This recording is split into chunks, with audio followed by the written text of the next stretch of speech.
All right, how's everybody doing today? Hotep. Hey, this is Michael Imhotep, founder of the African History Network, host of the African History Network show. I'm a talk show host, researcher, lecturer, writer, and historian. So it is Friday, May 21st, 2021, and we are live. Hope everybody's doing well. So I just wanted to come on for a few minutes to do a brief overview of the online course, the 9-week online course that I teach called Ancient Kemet, the Moors, and the Maafa, Understanding the Transatlantic Slave Trade, what they didn't teach you in school. We have a very special guest speaker on Saturday, May 22nd. Our class is each Saturday, 12 noon to 2 p.m. Eastern Standard Time, 12 noon to 2 p.m. Eastern Standard Time. And our special guest speaker for Saturday, May 22nd, is going to be archaeologist Nubia Wardford, archaeologist Sista Nubia Wardford, okay? And she's going to deal with the African origins, she's going to deal with the origins of ancient Kush and the African queens of Antiquity, the origins of ancient Kush and the African queens of Antiquity. Okay, so some of you have seen the Facebook event invite that I posted here, the Facebook event that I posted here on our Facebook fan page, the African History Network, for the online course. So I want to give a brief overview of the online course. So it's a 9-week course that I teach. We deal with thousands of years of history, and we deal with what led up to the transatlantic slave trade taking place as well. Okay, now we do the classes live, and I'm going to post a link here for you to register for the online class. We do the classes live. All the sessions are archived, okay? All the sessions are archived, so you can go back and watch it over and over again. You can watch it anytime you want to, all right? So if you can't make it 12 noon Eastern Standard Time, not a problem. As soon as you register, you can watch last week's class and the week before that as well. So we deal with thousands of years of history and what led up to the transatlantic slave trade taking place. When we deal with the transatlantic slave trade, we can't start talking about it in the 15th century. We can't start talking about it in 1441 with the Portuguese taking Africans into the territory we today call into Mauritania. We can't start there. We have to go back thousands of years and deal with history leading up to that. So we have Sister Nubia Wardford, who's going to be my guest speaker on my in our class on May 22nd, and she's going to speak on my radio show on May 21st, 11 p.m. Eastern Standard Time. And we'll deal with the origins of ancient Kush and the African queens of Antiquity. All right, so one of the things we'll talk about is Amana Shakito. And this is one of her favorite African queens, Amana Shakito. There was a good article from face-to-faceafrica.com dealing with facts about the great and wealthy Nubian queen, Amana Shakito, who fought off the Romans. And when we look at this, and Sister Nubia is going to go much deeper into this than I can, the Kandakis, you hear them referred to as the Candaces, but they're actually the Kandakis. The Kandakis of Moor were the queens of the kingdom of Kush, who ruled from the city of Moor circa 284 BC to about 314 Common Era, BCE, before the Common Era, which is the same as before Christ. CE, Common Era, is the same as AD, Anno Domini, in the year of our Lord. AD does not mean after death. So they ruled from the city of Moor, 284 BCE to 314 Common Era, also known as in what is now Sudan. Okay, and we know that the lower portion of Egypt and the upper portion of Sudan in ancient times, that area was known as Nubia or Ta-Nehesi. The renowned kingdom of Kush, also known as the kingdom of Napata, the kingdom of Kerma, the Meroitic kingdom, or sometimes called Nubia by some people, is one of the ancient civilizations that were advanced in terms of organization, culture, and politics. Its capital, Moor, located on the Nile in the region of modern day Sudan, flourished from trade in goods many did not have. But what also made it stronger was the monarchy, largely controlled by women. So, this is one of the things that we're going to talk about with archaeologist Nubia Wardford in our online class on Saturday, May 22nd, 12 noon to 2 p.m. Eastern Standard Time. Okay. And we deal with this is a 9-week online course. So if you missed the first couple of weeks, that's fine. As soon as you register, you can go back and watch the previous weeks. That's not a problem. Okay. You can watch them at your pace. But we try to deal with things chronologically and what leads up to the transatlantic slave trade taking place. We have to deal with ancient Africa. We have to deal with thousands of years of history. We have to deal with the 800-year occupation of Europe by the Africans known as the Moors, and what leads to the transatlantic slave trade taking place. Historical events don't happen in a vacuum. They are the culmination of a sequence of historical events that lead up to a larger event taking place. And when you look at the news, I just did Roland Martin's show. I'm a panelist on Roland Martin Unfiltered each Friday. I do my radio show 6 days a week. You watch my show, we deal with history, we deal with politics, we deal with current events.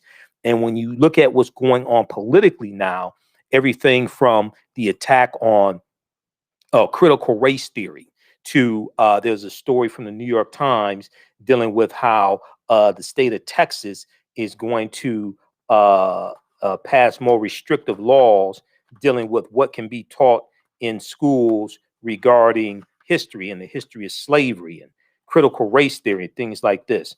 And all this ties into history. Whoever controls the teaching of the history will control the future, because the policies and laws, etc., that control the trajectory of the future, who people vote for and the policies they advocate for, is based upon largely their understanding of history.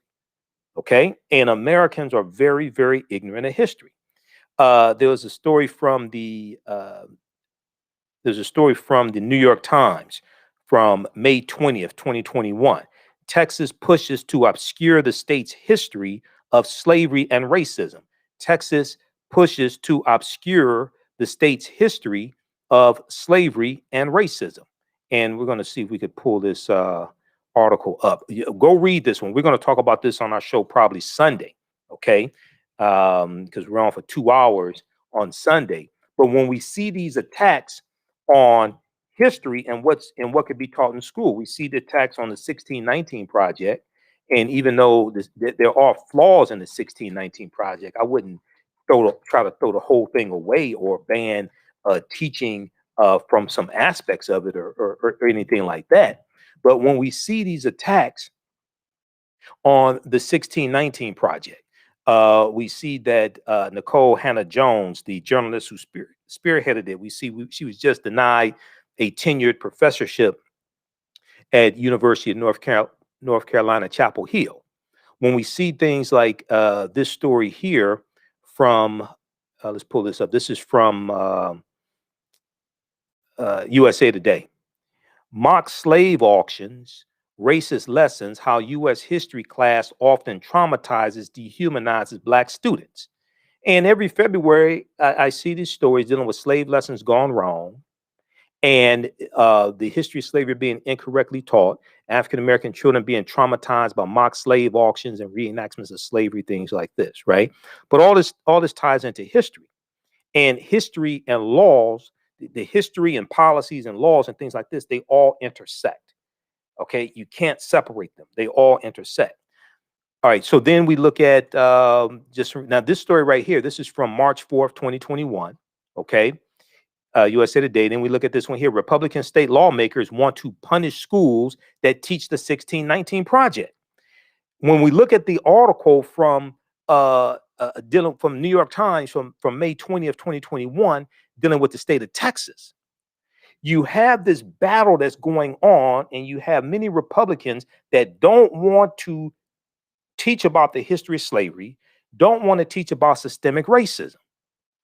Because then if you start talking about the history of slavery and systemic racism and things like this, then that deals with the maldistribution of wealth, power, and resources in this country. And you start really understanding racism and white supremacy. So then if you start understanding it, then you have to realize, okay, you have to do something about it. They don't want to do anything about it. This is why they're attacking the $5 billion that's going to African-American farmers and farmers of color in the $1.9 trillion American Rescue Plan that no Republicans voted for. You've heard me talk about this on my show numerous times. They're attacking that and saying it's racist to give the $4 billion in loan forgiveness to African-American farmers and farmers of color, but you're dealing with 100 years of racism and discrimination coming from the federal government against non-white farmers. They don't want to deal with 100 years of racism. They want to attack the remedy. They want to attack the remedy. If you look at this article here, this is from May 20th, 2021. Texas pushes to obscure the state's history of slavery and racism. Texas is awash in bills amid aimed at fending off critical examinations of the state's past. Well, why are you so afraid to talk about the history of Texas and the history of slavery and racism in Texas? Because Texas was admitted into the Union in 1845 as a slaveholding state after winning its independence from Mexico in 1836. And when you study the Texas Rangers, the state police Texas Rangers, the Texas Rangers got their start in about 1836 as bounty hunters hired by slave owners in Texas to go into Mexico to capture runaway slaves who ran away from Texas into Mexico because Mexico is free territory.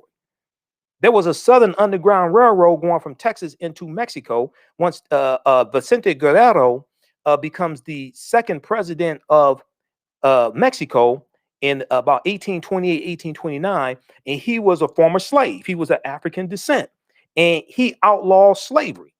So you're going to have African Americans running away, enslaved Africans running into Mexico. There's an article from the history.com, okay? And I just did a show a few days ago dealing with dealing with slavery and the Mexican-American War. How many of you all saw that? I did an extensive show dealing with slavery and the Mexican-American War. Mexican-American War of 1846 to 1848. And then this led to the Treaty of Guadalupe Hidalgo. This led to the Treaty of Guadalupe Hidalgo, which gave the U.S. about 6 states from Mexico. This is what ended the Mexican-American War. Let me pull this up here. This is the little-known Underground Railroad that ran south to Mexico. The little-known Underground Railroad that ran south to Mexico. This is from history.com, official website of the History Channel. Read this article right here. Now, this is some of the type of information that we deal with in the online class. We deal with thousands of years of history. The little-known Underground Railroad that ran south to Mexico. Okay, this is from October 24th, 2018, from history.com. History.com is the official website of the History Channel. So in the online course, and it's on Saturdays, 12 noon to 2 p.m. Eastern Standard Time. We do the classes live. You can join us live in class. All the sessions are recorded, so you can go back and watch it over and over again. I'm going to post a link here. You can register for the class. The class is normally $130. Is on sale $80.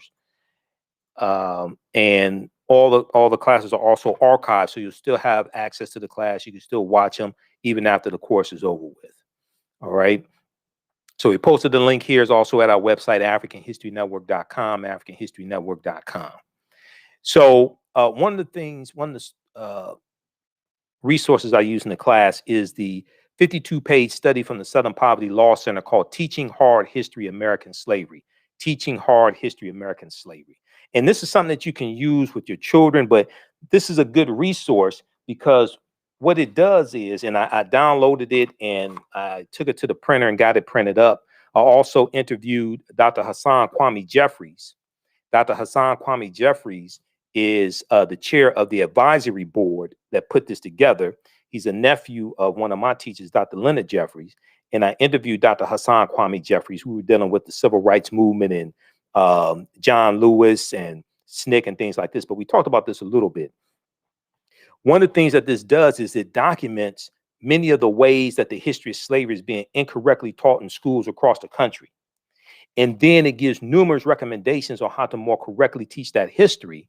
But you can also use this with your children at home as well. You can use this with your children at home. You can use this with study groups for children. You can use this with church study groups, all different types of things like this. Okay, you don't just have to use it in school. So you can go to splcenter.org, Southern Poverty Law Center, splcenter.org, and download Teaching Hard History American Slavery, Teaching Hard History American Slavery. Okay, but some of the things that we deal with in the online course, we deal with what was the transatlantic slave trade? Okay. What were some of the events that led up to the transatlantic slave trade starting? And you have to deal with the 800-year occupation of Europe by the Africans known as the Moors. Okay. Because they're taking the teachings from ancient Kemet, ancient Egypt into Europe, from the Nile Valley region of Africa. They're taking this into Europe. This is going to bring Europe out of the Dark Ages and save Europe. All right. What role did Christopher Columbus play? Columbus was crucial to the spread of racism, capitalism, slavery, the exploitation of indigenous people. And this is also going to lead to the Asiento de Negros about 1517, 1518 with King Charles V as well, which was a license that Spain gave to other slave trading companies to supply Spanish colonies with African slaves. Okay, the Asiento.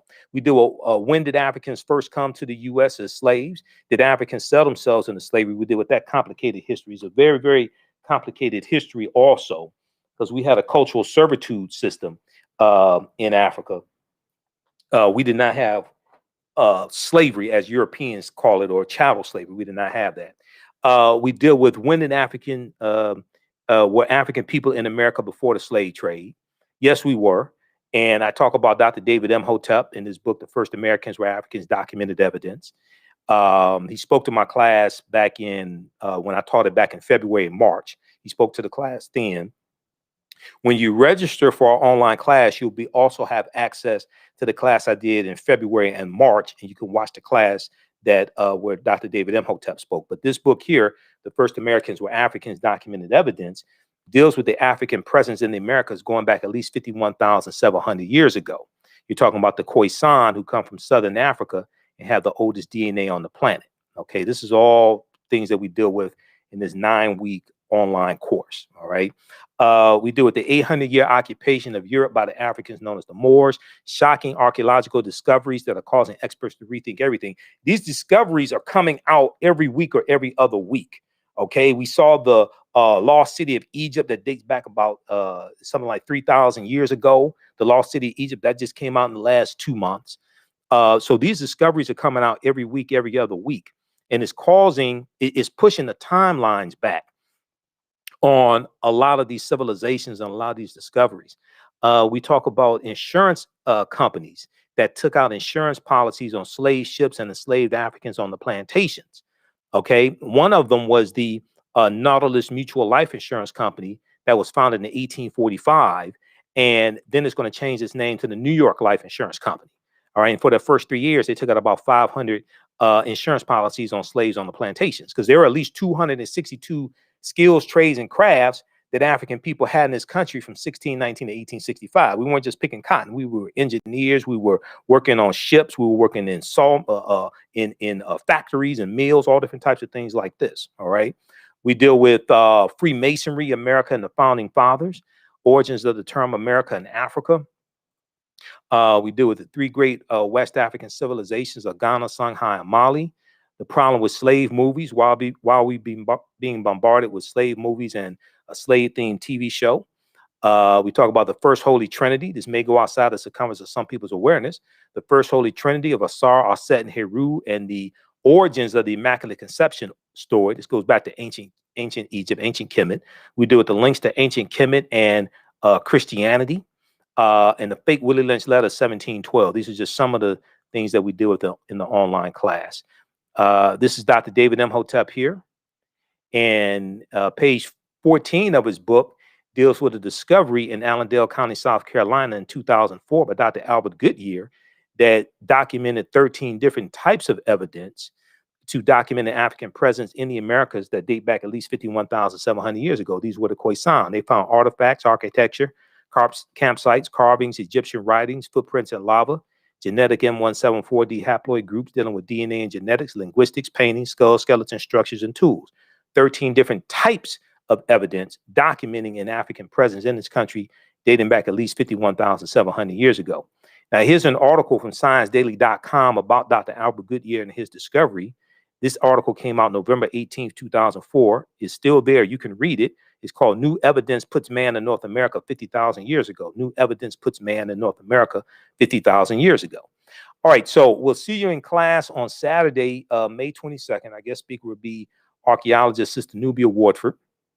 If you go to our website, AfricanHistoryNetwork.com, AfricanHistoryNetwork.com, right on the home page, you can, we have the information for the class. When you scroll down, you see the information for our radio show, and we have the information for the class, next class, May 22nd. And you see Sista Nubia Wardford. This is a picture of her in the Sudan. She goes to the Sudan and does archaeological digs. And click right here to register here. It takes you to the next page. And click right here to enroll. And as soon as you register, you can start watching the, last week's class. And you'll be ready for our class Saturday, May 22nd. All right, I'm going to post the link here. Once again, you can register for class. All right, and then also if you want to just register for this one session, it'll be $15. If you just want to register for this one session, it's a better value, of course, if you register for the entire course. But you can email me with any questions at ahnshow@africanhistorynetwork.com, ahnshow@africanhistorynetwork.com. I'm setting it up now to register just for the one class also with Sista Nubia, but it's a better value to do the entire course, and that gives you access to the classes we taught in February and March also. All right, we got to get out of here. Remember, right now it's correct wrong behavior. It's not over till we win. Wakanda forever.